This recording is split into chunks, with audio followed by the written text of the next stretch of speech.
mes amis crocheteurs, crocheteuses, créateurs, créatrices, j'espère que vous allez bien. Comme vous pouvez le constater, je ne suis pas trop présente parce que j'ai des gros problèmes avec mes opérateurs, que ce soit internet ou le téléphone. Néanmoins, il y a quand même une bonne nouvelle. Je vous filme ce tuto et je verrai quand est-ce que je pourrai le publier.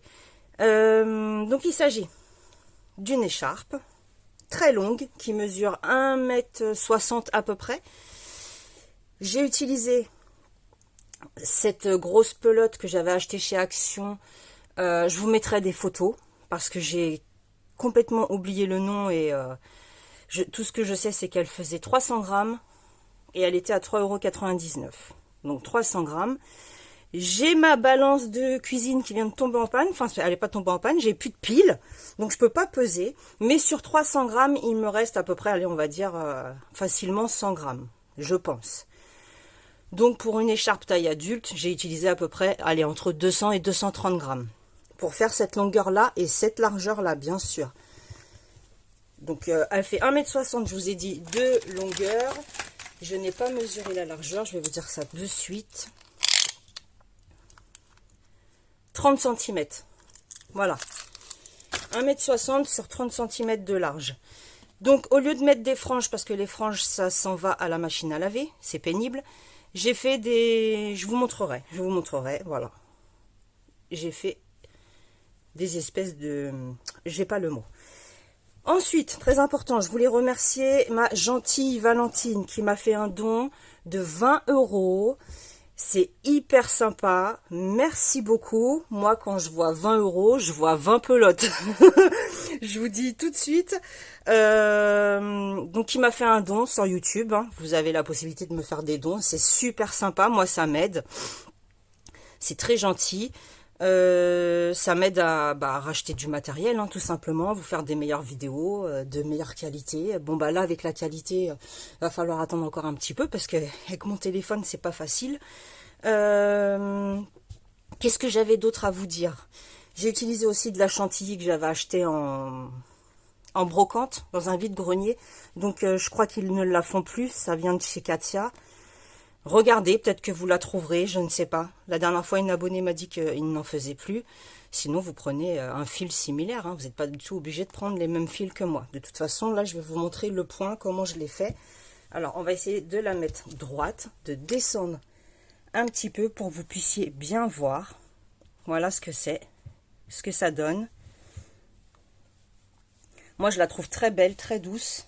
Elle est très grande, on peut la positionner de différentes manières. Vous verrez, je vous ferai une petite intro sur la vidéo avec plusieurs photos, vous verrez. Donc, c'est parti. Ce que l'on va faire aujourd'hui. Je crois que je vous ai tout dit. Alors, j'ai pris un crochet numéro 5. Tout simplement. Donc, il va s'agir de faire un multiple de 3 plus 2. Parce que ça va être que du point V. Mais on va pas faire de maille en l'air du tout. Vous allez voir, vous allez comprendre. C'est ce qui va nous resserrer le travail, ça sera moins ajouré. Désolée aussi de ne pas avoir répondu à tous les commentaires. Je vous en remercie énormément. Mais comme je vous ai dit, c'est pas facile en ce moment. Je fais au mieux. Donc, on commence par faire le fameux nœud coulant. Moi, personnellement, avec un crochet numéro 5. Si votre laine n'est peut-être pas la même que la mienne, vous utilisez un crochet adapté à votre laine. Ok? Avec ce point-là, vous pouvez tout faire. Hein. Ce que vous voulez, au gré de vos envies. Donc, 1, 2, 3, 4, 5, 6, 7, 8, 9. Allez, on va en faire 12.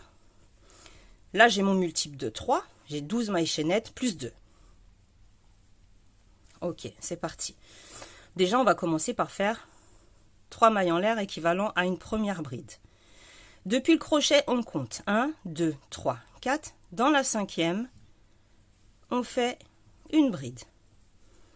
On va venir faire une bride sur chacune des mailles qui sont présentes sur la chaînette de base jusqu'au bout. On vient faire une bride. On va dire c'est les bases en fait pour après commencer le point. Alors je sais pas quel temps il fait chez vous. Ici ça caille, mais je vous assure que le matin et le soir c'est quelque chose. Hein. C'est vraiment... pourtant dans les Landes tout le monde pense que c'est faramineux, mais je vous assure que ça caille vraiment. Surtout le matin très tôt, le soir, là, dès que le soleil commence à se coucher, c'est vous sentez toute l'humidité qui arrive. Donc j'ai toujours le nez rempli. Eh oui. Et dans la dernière, une bride également. Donc voilà, on a fait notre multiple de 3 plus 2, sur lequel on a fait une bride sur tout le rang. On tourne le travail. Moi, je rentre toujours dans la première, vous le savez, je fais une maille serrée et 2 mailles en l'air pour que ça reste bien droit. Si vous avez une autre technique, faites votre autre technique. On va venir sauter une maille. Dans la maille suivante, donc on saute celle-ci, on vient dans celle d'à côté, on vient faire 2 brides. Tout simplement. On ne fait pas de maille de séparation entre chaque bride. Maintenant, on saute 2 mailles. Il n'y a qu'au début où on saute une maille. Là, on en saute 2. Dans la troisième, pareil, 2 brides. De nouveau, je saute 2 mailles. Dans la troisième, 2 brides. Je saute 2 mailles. Dans la troisième, 2 brides. Il me reste 2 mailles, c'est normal. Comme on commence, on termine de la même manière.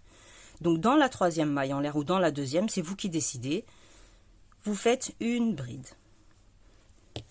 On va avoir une bride lisière en fait, comme au tricot. Hein. On va avoir une bride lisière pour que ça reste bien droit de chaque côté.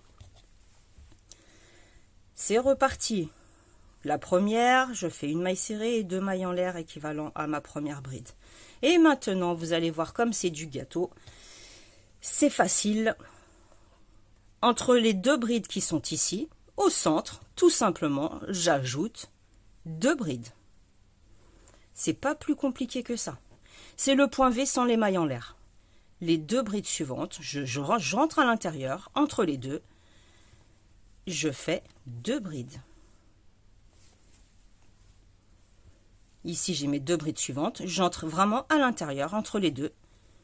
2 brides. Pas de maille en l'air, rien du tout. Et ainsi de suite jusqu'au bout. Vous allez voir, c'est très, très répétitif. Ça monte hyper vite.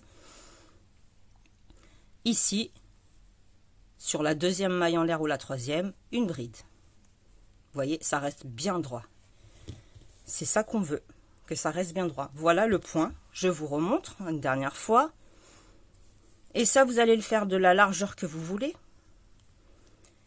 de la longueur que vous voulez. Donc, j'ai pas de conseil à vous donner, c'est vous qui décidez. En fonction de la personne pour qui vous allez faire cette jolie écharpe. C'est vous qui allez vous adapter. Moi, je vous donne des bases, je vous donne des petites astuces. Et après, vous customisez, vous en faites vraiment ce que vous en avez envie. Sachez qu'on peut vraiment tout faire.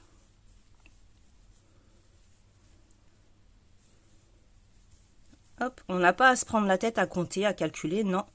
C'est toujours pareil.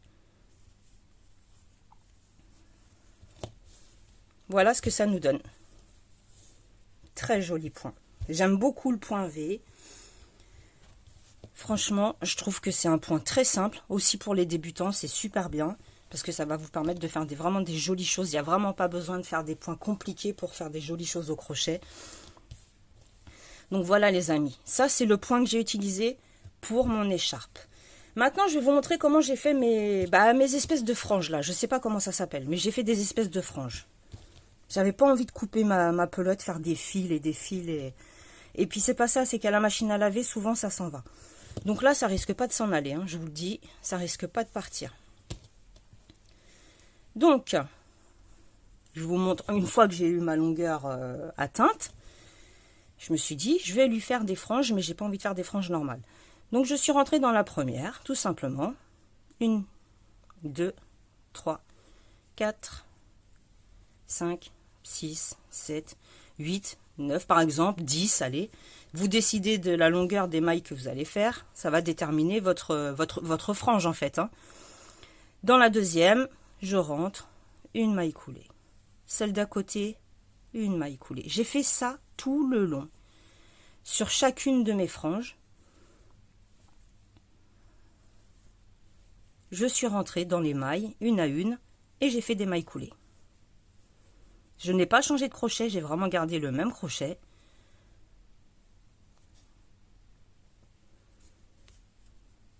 Là, c'est la maille serrée du départ. Ensuite, soit vous allez dans la maille d'à côté, soit vous en sautez une, vous allez dans celle d'à côté, comme vous voulez, une maille coulée, et on recommence le même cinéma. Hop, on fait ces mailles chaînettes en l'air, et on redescend en maille coulée. Ça, c'est une autre astuce, c'est vous qui décidez.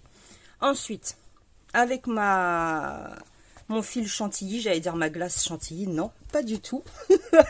Pas du tout, du tout. Eh bien, je vous montre. Tout simplement, je suis rentrée. On va se mettre de ce côté-là. Tout en bas, dans la dernière maille chaînette, j'ai fait une maille serrée. Au milieu, une maille serrée. Ici, j'ai un tout petit espace, une maille serrée. Grand espace, une maille serrée. Petit espace, une maille serrée. Grand espace, une maille serrée. Dans chaque espace, j'ai fait une maille serrée avec mon fil chantilly. Vous voyez, on voit bien là. Chaque espace, petit espace, grand espace. Petit espace, grand espace. Vous ne pouvez pas vous tromper. Et ça, c'est une finition. Vous n'êtes pas obligé de le faire. Moi, j'avais vraiment envie de faire... Attendez, j'enlève mon gilet. Parce que là, j'ai une bouffée de chaleur. Ah bah oui, c'est l'âge aussi. Hein. Arrivé à un certain âge, on a des bouffées de chaleur, les amis. Hein. Donc voilà, histoire d'affiner, d'avoir quelque chose d'un peu plus raffiné. Voilà, tout simplement. Donc je pense que vous savez tout. J'essaye de faire vraiment au plus vite pour pas que ce tuto dure trop longtemps. Parce que plus ils sont longs et plus j'ai du mal à vous les poster. En tout cas, je remercie énormément tous les nouveaux abonnés. Je vous fais d'énormes bisous. Je vous souhaite la bienvenue sur ma chaîne Feuny Crochet. Et j'espère qu'on sera de plus en plus et qu'on partagera tous ensemble plein de choses. Moi, en tout cas, dès que j'ai quelque chose à vous partager, je vous le partage. Dans la mesure du possible. Vous connaissez les conditions en ce moment. N'ayez crainte si vous voyez que je ne réponds pas. Vraiment, c'est pas que je ne veux pas, c'est que j'ai mon réseau qui saute en permanence. Voilà. Ça, sans compter ce téléphone que je vais devoir changer parce que je filme avec un téléphone. Donc voilà, vous savez tout. Voilà, prenez bien soin de vous. Couvrez-vous, faites attention à la goutte froide qui revient. On va pas faire un petit cycle météo, mais ça revient. Donc, prenez soin de vous, attention aux microbes, tout ça. Prenez des vitamines, les amis. Ça sert à rien de prendre des médicaments. Prenez des vitamines quand vous pouvez éviter les médicaments, c'est parfait. Je vous embrasse très fort, prenez bien soin de vous. À bientôt. Salut, salut.